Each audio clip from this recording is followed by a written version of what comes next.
Bonjour to everyone and bonjour to my lovely panel. Is everyone hearing me well? Fabulous. So my name is Valerie Kaminov and I am the founder of international luxury brand Consultancy. I'm based in the UK, subsidiary in France, a subsidiary here in the Middle East. And I have the great pleasure today to show you, or actually to interview my beautiful panelists. For the last 30 years, I've been interviewing distributors and retailers, trying to find the best way for my brands to go into different countries. So one of the most important considerations that a brand is always asking me and taking into consideration is how can I grow my business? Where do I go? What do I need? How much investment? So the where, the when, the how, and the with whom. This is what I've been listening for the last 30 years. So here, what we're having is a fabulous panel. The reason why I've gathered all these beautiful panelists is because they are experts in their distribution channels. It's obviously the key part of the process is choosing the right people. Is your brand made for e-commerce? Is your brand made for retailers only? Is it maybe a spa brand? Until you ask yourself the right questions, you will never get the right distributors or the right retailers in the country you want to go. So it's extremely important to do your homework. And believe me, there is no right answer unless you ask the expert. So today we are going to discuss the different topics. In the recent years, you have seen the emergence of non-traditional distribution channel, whether it's online, whether, as I said, is a traditional pharmacy distribution or else. There is no just one right answer. So I would like to introduce you to my beautiful people. I'll start with Brooke Berge. Brooke, thank you for coming. You are the beauty distribution division manager, of Ali bin Ali. I don't know if everyone knows Ali bin Ali, but this is one of the most powerful distributor in the region. You are an expert in, obviously, distribution in beauty, wellness, spa, and you're a judge also. So please talk to Brooke very nicely if you want to be on the panel next time. She's a very good influencer. But also you really know the current beauty landscape. And this is how I met you I was very impressed by your knowledge. And so she's the right person to advise where to go and what is in the Middle East, what you need to do. Now, obviously, everyone thinks that beauty, you can find it in the retailer. But I would like to introduce you to Brice Arnaud, who is a commercial director of Talabat. So you may have seen this little moped. We call it in England the Deliveroo man. Here they are everywhere and is managing and brings, a good experience and expertise in e-commerce distribution. It will tell you a little bit more about the brand and what he's looking for. It is not a traditional distribution channel, but hey, who in the audience hasn't ordered online and get it delivered within a few hours? So this is the man behind the concept. Edgar Shabanov. Bonjour, Edgar. Thank you very much for being here. Edgar is the president of Rive Gauche Group. And since you have been joining the company, you have been extremely instrumental in driving, and you've done an outstanding success for brands that you've brought into Russia, but also you are definitely a leader in our industry for also private level, because you also have a nice portfolio of brand, which I, by the way, encourage you to come and visit at Beauty Beginnings in Hall 5, Row A. You will see all the Edgar's brand. Edgar has an impressive career because he has been working for Coca-Cola, Clarins Group, and LVMH in Russia. And of course, he speaks beautiful English. And then Alexander Wensky, who is the quality manager and business development director of a group which is called AlmuftahGroup, based in Qatar. And I met Alexandre a long time ago. You over 40 years, not we were younger, but you've been working in the beauty and the luxury division, very internationally recognized as a business brand builder. So definitely it's, and you cover mostly the wholesale sector. So enough about the presentation. What I would like to go is to just ask questions that I have been asked for the last 30 years, all the time. The brands are coming to me and they say, Valerie, how can we build? Tell me. So Brooke, I'm going to ask you the first questions. Distribution structures varies by markets. How would you describe the GCC for brands looking to enter these territories and or to grow this existing business? So how do you do it? Thanks, Valerie. So it's actually, I would say it's quite challenging for new brands to actually enter the market just because I would say every category is very saturated. No matter if you're in the pharmacy, if you're in department stores, salons, what have you. So everyone who enters the market has to come with their own point of niche. So they have to have something very different from what's already in the market. Otherwise, your brand will actually not sell. From my perspective, being in the region for more than 20 years in beauty distribution, brands come in and say, oh, I want to go into pharmaceutical channel in Qatar, for example. Everyone thinks in Saudi Arabia, pharmaceutical market is huge. That is actually correct. But to make a brand work, you can't just go in the largest channel in a respective market. When you work with a brand, whether the brand is either setting up their own entity or they're working with a distributor, they have to be aware that you have to strategize differently for every single market in the GCC. What works in UAE does not work in Bahrain. What works in Oman definitely does not work in Saudi. Although you have pharmaceutical market very popular in Saudi, you've got the retail market very popular in UAE and Kuwait, for example. Salon business is obviously very huge as well as far in Saudi Arabia and UAE as well. But again, every brand has to strategize and have a different strategy, market strategy and marketing campaign that reflect each market itself. So you can't have one strategy for the whole region in the GCC. You have to segregate. Like I said, not one thing will work for one specific country. Well, that's a very good answer. And this is currently exactly what we're experiencing with brands. You cannot copy and paste what the others are doing. You just have to do step by step. So which brings me to Brice Arnaud. So Brice, you operate a highly successful online commerce business that has entered the health and well-being sector quite recently. But what do you look for in brands that is different from the more traditional routes? Thanks for the question, Valerie.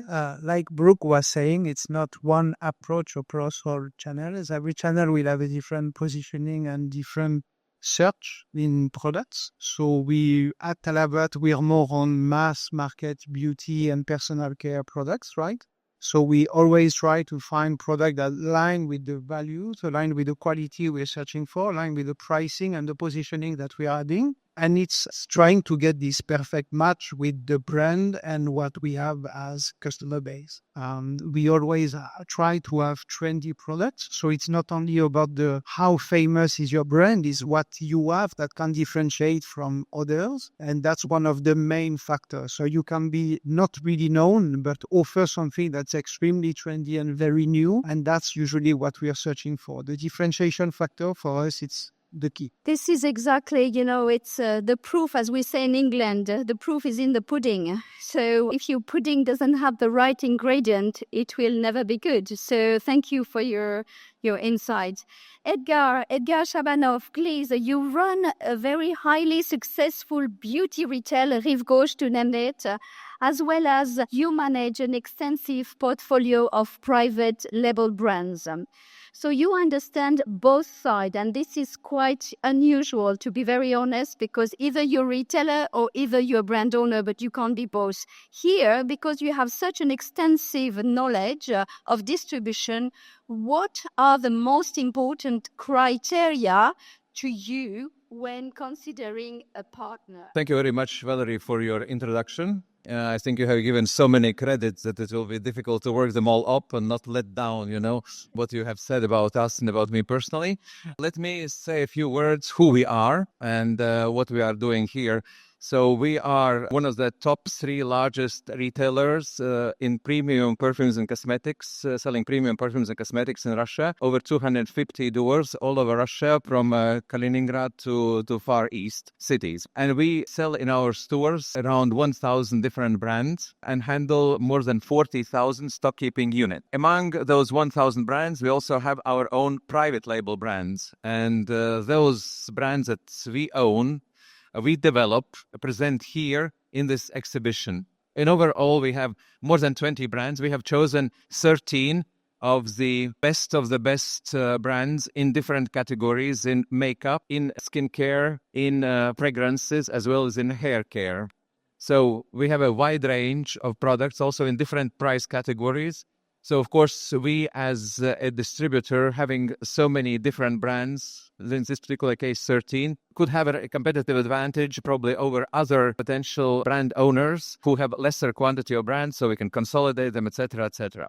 So in terms of the business partner what we are looking here for, we are looking, first of all, for a distribution partner in the countries that we have never been presented to. I should say that this is really a beginning to an export market for us, because we are thinking about, of course, our business development, as every one of us is these days. And one of our important factors for business development we find is to go outside Russia with our beautiful brands that are of the highest quality. And we are looking for different markets in different continents, in Asia, in Africa, in Europe. And that's why we are looking for a local distributor. Of course, why we are looking for local distributor, because we don't know the specificities of the market. So for us, it's important that we have a distributor who knows better the market. Of course, we are ready to co-invest in the market, because we are looking for a long-term relationship with distribution partner. So therefore, we are looking for reliable and trustworthy partners who definitely will be able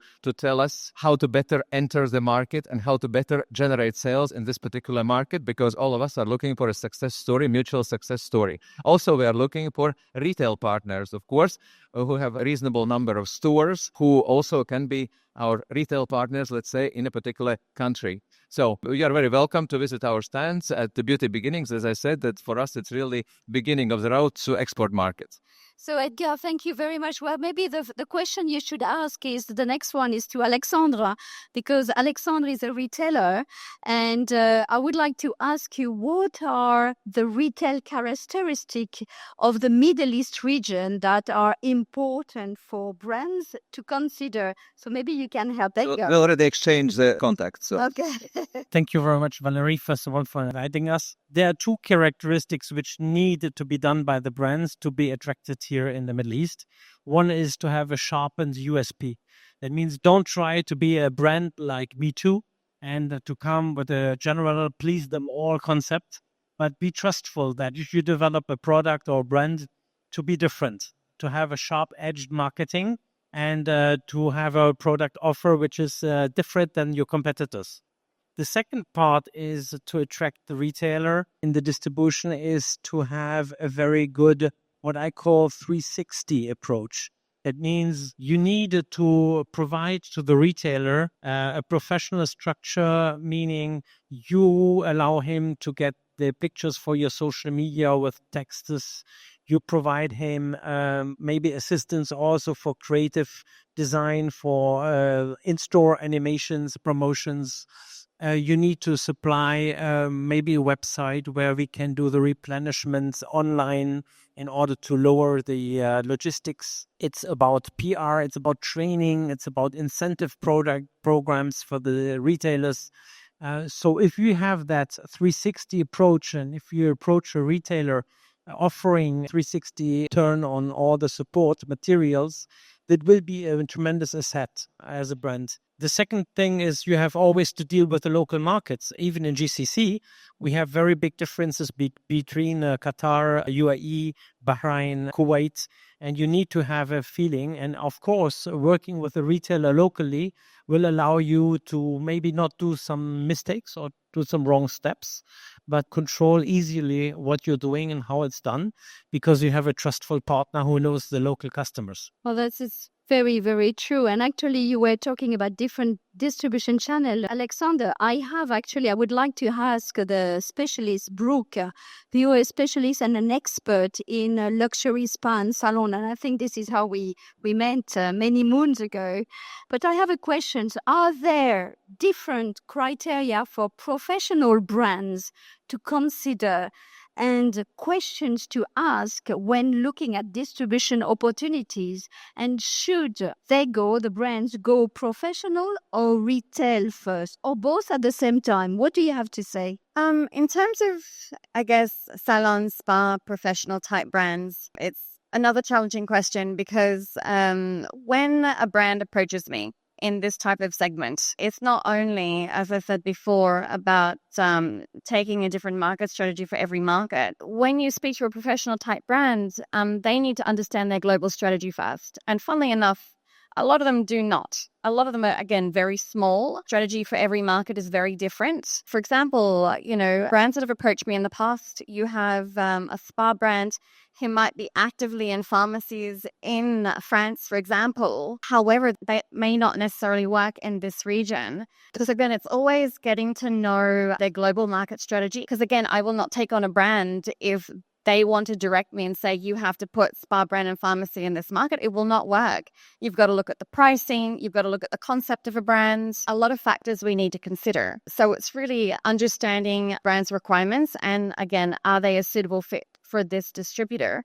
But of course, we and they need to ask the right questions to make sure it's a good fit. But at the same time, professional brands, again, every brand is a little bit different. You do have professional brands going online first and then entering the professional market.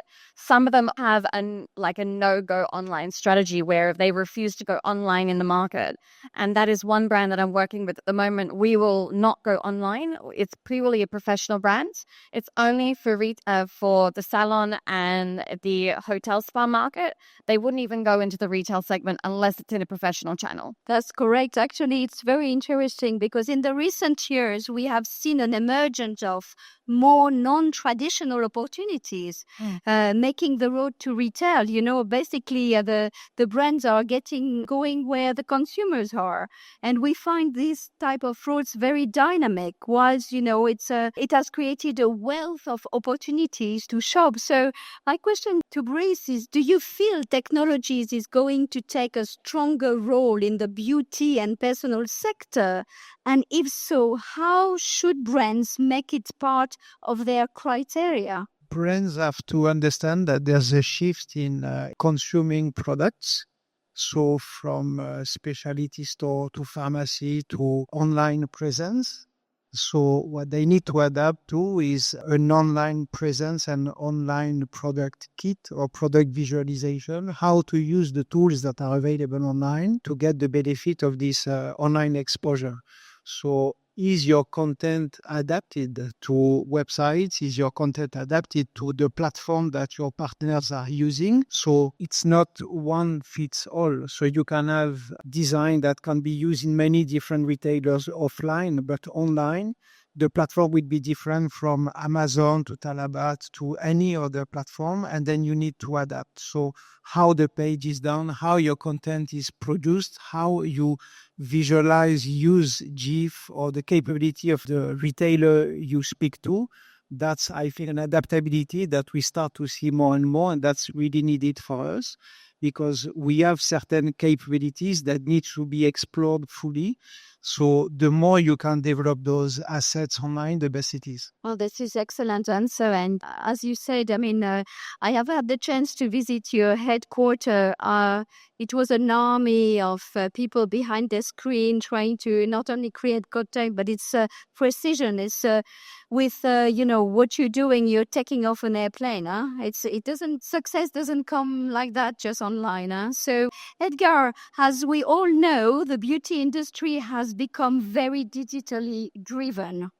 But you, as a retailer, you know the importance of the in-store experience. I've seen your beauty assistants in the stores. How do you balance these two sides in developing your own private label brands? And what makes a brand work both digitally and physically? Well, thank you for your question. Indeed, the beauty landscape has changed. And if we are talking like, don't know, even 10 years ago, probably people went in Paris perfumery inspired by a print media advertisement, right? So these days, of course, digital assets have come much more importantly into our lives. And consumer journey has become omni-channel driven. So that's why we as a retailer, of course, have to provide the consumer the most convenient way to buy the products where they want to buy. If they want to buy online, they go to online. If they want to buy it offline, they come to the store and buy in the store. I have heard some statistics in Russia, for instance, that 30% of our consumers that concerns not only beauty business, but in general trade, they buy only online.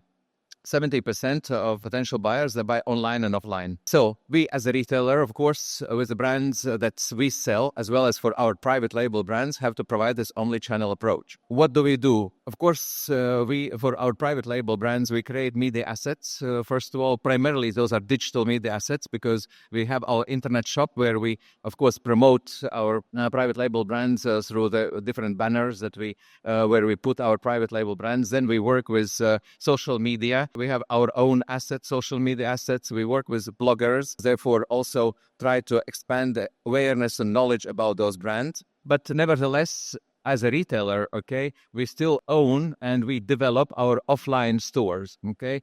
We try to develop our offline stores that they offer a service to our customers so they can come conveniently to walk around the environment, the shopping environment, get the consultation of BAs, because still, I think when we are in the beauty business, we still value the offline experience. First of all, because you have a possibility to have a BA to get a quality consultation. You can get it online as well from different resources, etc. Okay, but here you can ask any question you want in a brief period of time. So then, of course, what is important when you introduce a new product, okay, then it's of course important to smell the juice, to smell the fragrance.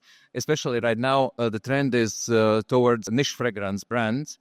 And those are relatively small brands, but more expensive, more upscale brand with a very distinctive, different smells. And of course, it's very important to come to the store and to feel the fragrance, to try the fragrance by yourself. Then, besides that, of course, makeup or skincare, it's important to see the color and it's important to try the texture if we are talking the skincare brands. So that's why we also think that for our consumer, the best way, of course, is for the new brands to come to the in-store, to have the in-store experience. But if the product is already known and the consumer has tried the product, then of course, I mean, he or she would buy it online, on site. So therefore, here we try to provide this, I wanted to emphasize one more time, the omni-channel approach to our consumer for both the brands that we sell, which are not our brands, as well as the brands, the private label brands that we develop.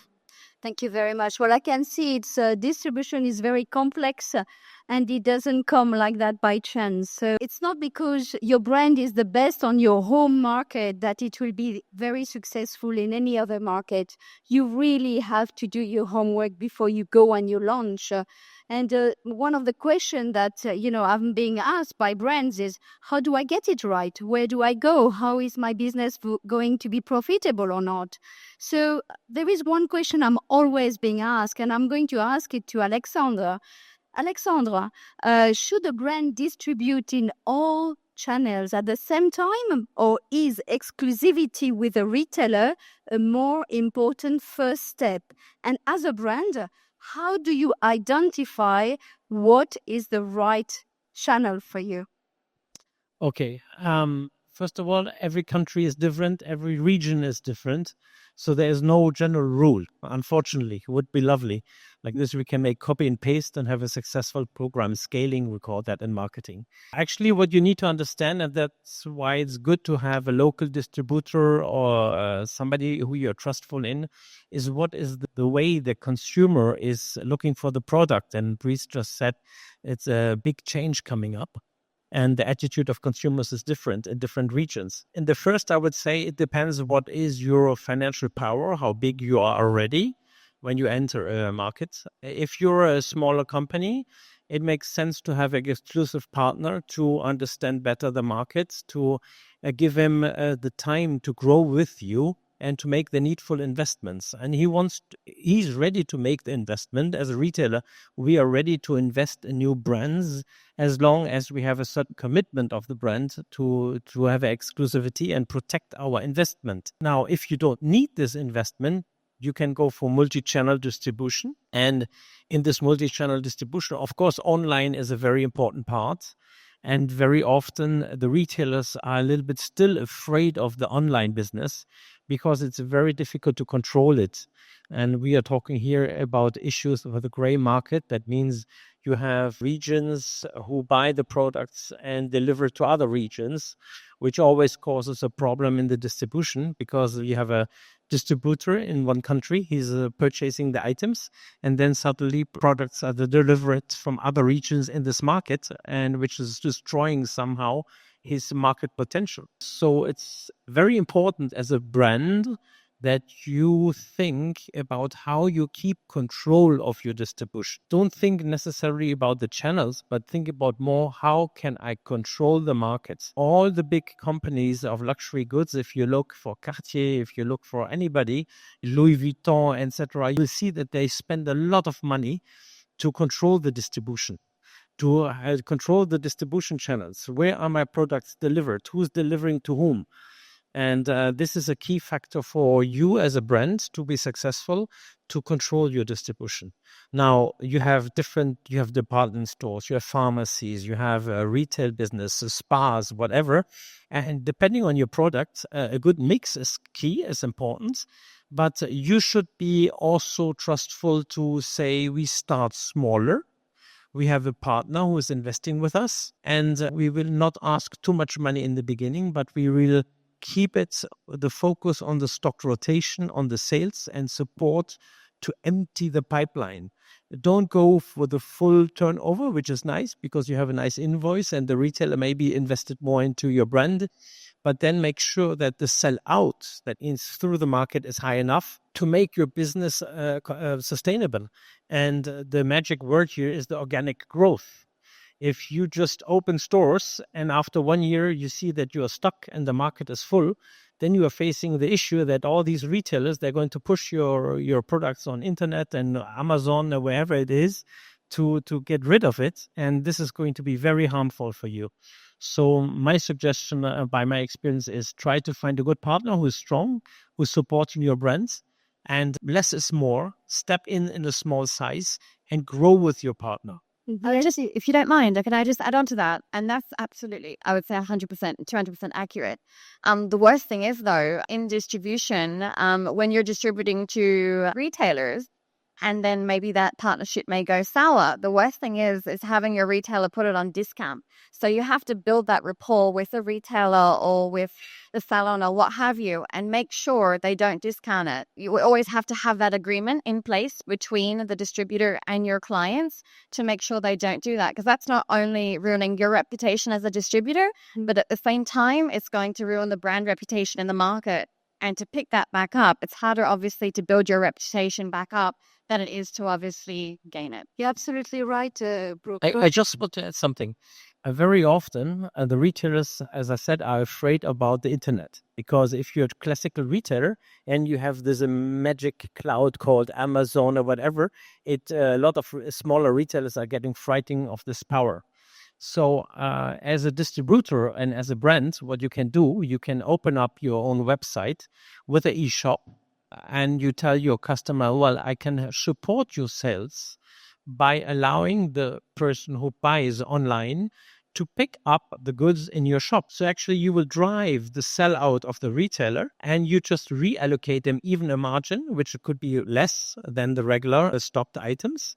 So you can drive him new customers into the shop, picking up the goods, getting the consultancy from the sales teams, and which makes this process much more smoother and much more integrated than having this cloud, which is a little bit frightening every retailer, saying, oh, but if a brand starts his own email, own e-shop, it will compete with me and it will reduce my turnover. So try to think innovative and bring new solutions to your retailers. Well, I would say one tip that I'm going to share is don't rush. rush. If you want to go into the GCC or anywhere in a new country, don't rush. Do your homework before. And you, as a brand, you must be sure that if a distributor asks you the question about something, they already have the answer. So they are when a distributor is interviewing you, or you think you're interviewing them, the distributors or the retailers or, the platform, they all know, I would say they know the mechanisms, how to distribute and how to sell your brand in their own countries. Don't underestimate the power of this partnership. It's like getting married. You need to test and get married after. And test is all about, am I going to make money? Is it a good plan for the next 5 years? Can I stick, do I feel good next to the brands that the distributors are distributing also? So it's not because the others have done, has been successful with a different distribution channel that you will be also successful. So please be just aware that put the effort of knowing the country before you talk also to a distributor or a retailer. And then, Brice, I'm going to ask you the questions. We live in a communication-driven world at the moment. How do you grow a business through the digital channels? How to grow a business like us that's pure play. So we exist online only. We don't have physical shops. Our presence is mainly online. You will see us sometime offline for some campaign, but eventually online. So how do we target audience? How agile we are to target the right audience? How do we speak to the right people through the right channel? That's a constant effort we are doing. So using social media, using customer relationship marketing, also using media platform in general, games, YouTube channels, name it. But the agility that we are not like a normal retailer. We just speak to a full audience that enters the store. We are completely fragmented. And who as a kid get communication related to baby, for example, who's a woman receive communication towards beauty product. So that's the strength of targeting also, is that you don't spend money or time towards the wrong channel. Coming back to the question that was asked before about retail. Yes, some retailers have bad practices and will probably deplete stock, but in reality, that's also, like you say, an absence of it's due to an absence of agility and maybe a partnership with the retailer. And it's a failure from a brand who has pushed too much toward one retailer, thinking that is the only solution. The retailer will bring footfall and will bring audience, but the brand will bring differentiation. So eventually it's a real partnership, and that's how it has to be so. If I can put my 5 cents here, I mean, we as a retailer, in terms of communication, we since 2018 we started to build shops which have LED screens, and those LED screens are quite large and quite well attract the attention of the customers walking by in the shopping malls, etc. So we basically have those in window displays, or we have behind the cashier's desk. So they allow demonstrate the videos or any media assets of the brand that has, or our own media assets, etc. So I think it's a good communicational tool, additional, let's say, to internet. And it's offline in the offline store, but it's still digital. Okay, so this is like the omni-channel approach, online communication in the offline store. Yes, actually you're right, Edgar, because you have only one chance to make a good impression. When you enter a country, please calculate how much it's going to cost you. If you think you're going to have an advertisement on TV with $20,000, I think you have to think twice, because then it's not going to be enough to, don't underestimate the budget you have to allocate for new business development and the entry strategy into a country. And this is where it leads me to this question, Alexandra. Marketing and communications are important components for success. How do you develop these with your brand partners? First of all, as you just said, one underestimated part, the distribution cost. And very often I've met in my career brands, they invested all their guts, all their energy into developing a fantastic product. But then, unfortunately, there was no money left. The bad news is the cost of the development of the product is about 30% of the business. So the 70% will be the distribution and the support of your distribution. So you need, when you start up a project of the brand, to also think about this 70% and how you're going to manage this with investors, with whomever, or exclusive partners, for example, as we discussed before. On the marketing side, what is important is that you have a good idea of how you position yourself in the market. And then if you find the good partner in the region, try to see what is a concrete plan. And for example, what we are handling, and I know that many other retailers are doing the same, this is not particular to us. For example, we make budgets, of course. We make sales budgets together with the brands. We estimate what could be the successful sales. Based on this is a stock rotation. And with this, we come to a purchase budget. And the purchase budget means that we know what we are going to invest in the brand in the year. And we take a percentage out of this purchase budget and we reinvest or reallocate this budget as a communication budget to the brands, expecting that the brand does the same from their side. And this is very interesting because with this money, I call it, you will have the possibility to do sales incentives. You have possibility to do the promotion in the stores. We talked about vloggers, social media, very important today. I especially see it also in Qatar. We just had a jewelry exhibition over there and just totally crazy. You have 3 bloggers here and next day the sales are exploding. So never underestimate these new channels of communication. And even there might be very different each country. You need to evaluate it. And this is why I said, if you have a partner which is strong in the region, it will allow you to spend less money on, as you said, the $20,000 for TV. The question, does it make more sense to do $20,000 in TV or maybe in a vlogger?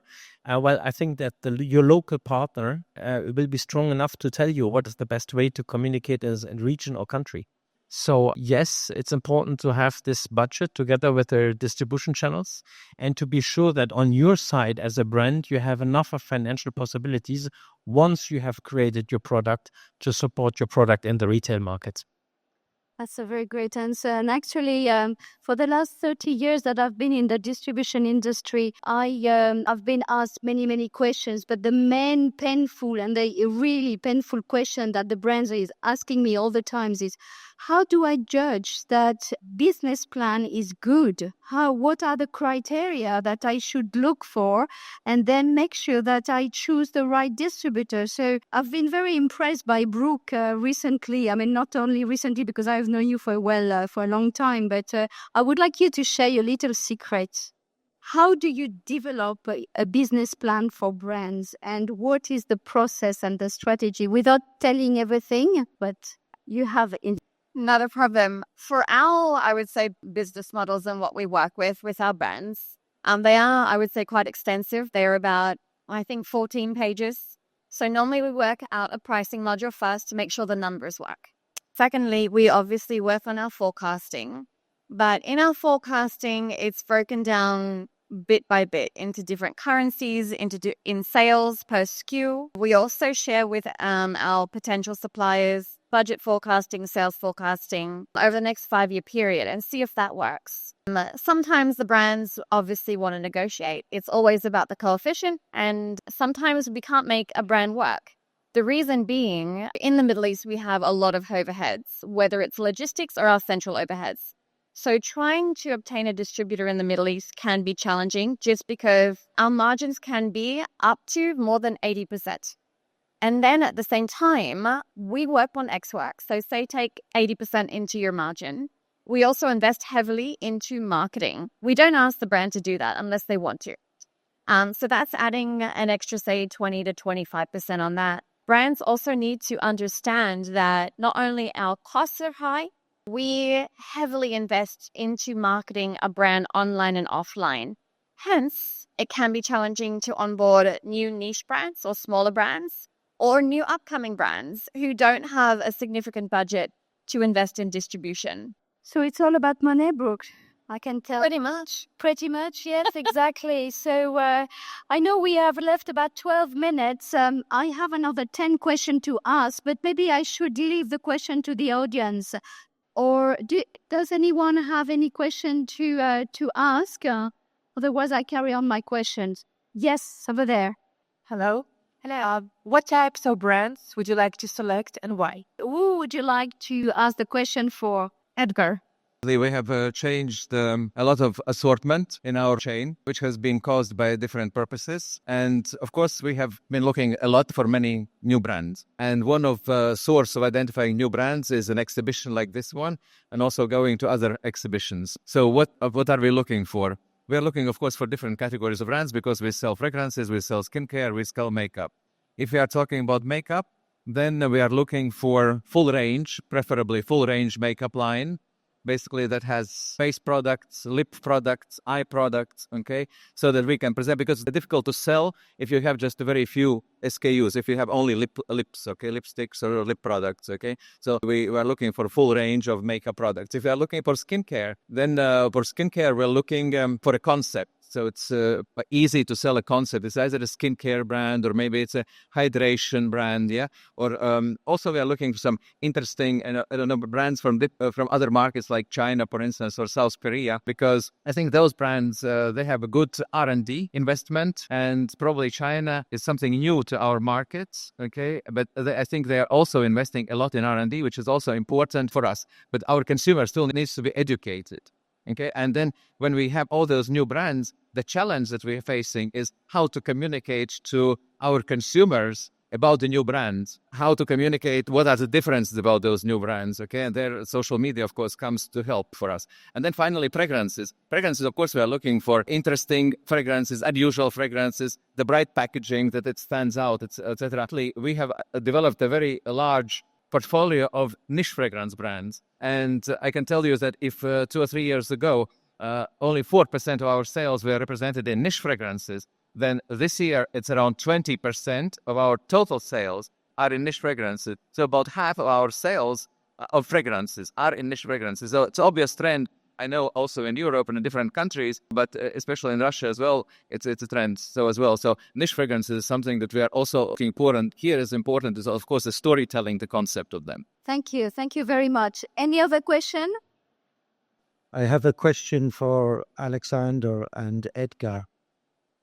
What solutions do you have or proposals do you have to address the issue of the parallel market and the grey market?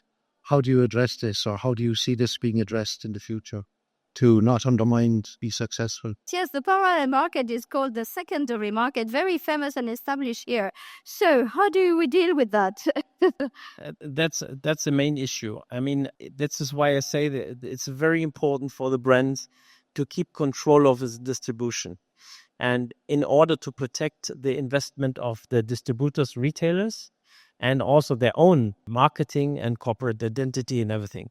So yes, it's always interesting to have items to be sold online, etc. But you should maybe consider, before you start international distribution, start to consider distribution contracts in which you geographically try to limit the sales from your partners. For example, it's very common that we also have a distribution company in Switzerland, and we are limited to the geographical borders of Switzerland. So even if I have orders from France coming or Germany, I'm not allowed to deliver unless I request from the brand if it's possible, so I deliver. So this can be done. It's difficult. And of course, and this is now come to the point I addressed before, if you push the stocks into the market, and if your retailers have overstocks and the sellout is too weak, then they increase the danger of having your items showing up in the secondary markets, because the retailer will start to send them to different countries, to different wholesalers, to different friends and families. And so suddenly you are no more in control of the distribution. So more likely have control of the stocks of your retailer, have frequent meetings, do understand what is sellable, what is not sellable, and try even, which might be in the beginning also difficult, to allow your retailer to be trustful in your way of handling his stocks, saying, for example, if you open a distribution, say, okay, after the first year, it's a test year, you take risk as a retailer, I have to share that risk with you as a wholesaler or as a brand, And I would allow you to exchange 30% of your purchases in a year with other items. So you can switch to the bestseller items in order to protect, and you make sure that these 30% of goods that will return to you and you can sell it to other markets, rather than these 30% of items show up in secondary markets. If I can just add to that, I think in a nutshell, the best thing is to have a very tight, legally binding agreement between both yourself and the supplier, and again, at the same time, the distributor and the retailer. If you do not, and then you find your products in the parallel market, you're in the gray market, what have you, then you're going to find yourself in a legal case. The reason I can say that, because I've been in this situation before with another company in Dubai specifically, where we found our products being sold into Asia when they were not supposed to be, and we had to obviously take legal action. So legally binding, but make it very tight. Make sure you have all the clauses you need in there to protect yourself and to protect others. Yes, and I can say that we as a retailer actually like exclusive distribution contracts. So it's easier, first of all, exclusive, because it's a point of destination for the traffic to come for this brand, especially to our chain. But also it's then easier to control the distribution, because if you have an exclusive distribution agreement, okay, we have several marketplaces that are quite strong, and they have become strong competitors, traditional retail, okay? And it's even with our internet shop, it's very difficult to compete with those marketplaces, okay? So we can do some, let's say, and quite a lot, in a lot of cases, some parallel market products actually enter in those marketplaces, and you can buy them. So we can do a control purchase, for instance, for this marketplace and send it to the brand owner as an evidence that, he has to control the distribution as well. So controlling distribution, so the contract, as colleagues said here, I think is very important for us as a retailer. If I may add, maybe parallel market is something that exists across the world. And when you deal with a retailer that has that kind of behavior and buy products from wholesale market, you probably are not working with the right retailer. Most of them have values, and they value better the relationship they will have with the brand, instead of trying to shortcut this and go for just a price attractive for one shot, but they lose completely the trust from the brand they are buying from, and also the perspective of future business that could arise in future launch of future brands or future development. So I think that there's also should be a disconnect from dealing from such partners who are not really partners in reality, are very short-term vision, trying to look at one financial aspect instead of building a very long-term relationship with brands. Very, very true. We could have one last more questions. Anyone? Hello. The question a bit about more regulatory requirements for the market, which is, I think, really important for all the brands, and how you help them understand those requirements in entering the market. Also the packaging requirements, which is really important to be prepared. So it's the question for the panel. Maybe Brooke can answer. From my side, actually, it's quite interesting. Although there we have standards in packaging in terms of regulatory, it's not mandatory. So us as a distributor and the company that I work with under the holding, we actually do the Arabic labeling ourselves. You don't actually have to have that expectation that the brand has to do it themselves unless you calculate that into your coefficient. Going back to numbers, there are things that are mandatory and non-mandatory for regulatory perspective. But when you're working with a distributor, obviously they're going to tell you from A to Z everything in terms of regulatory. And it varies country by country. So depending on the UAE is very different to Qatar, very different to Saudi, and at the same time, very different with Oman. So we can't sit here and obviously discuss it. We can discuss it outside, but it's actually a very tricky situation when you look into regulatory country by country.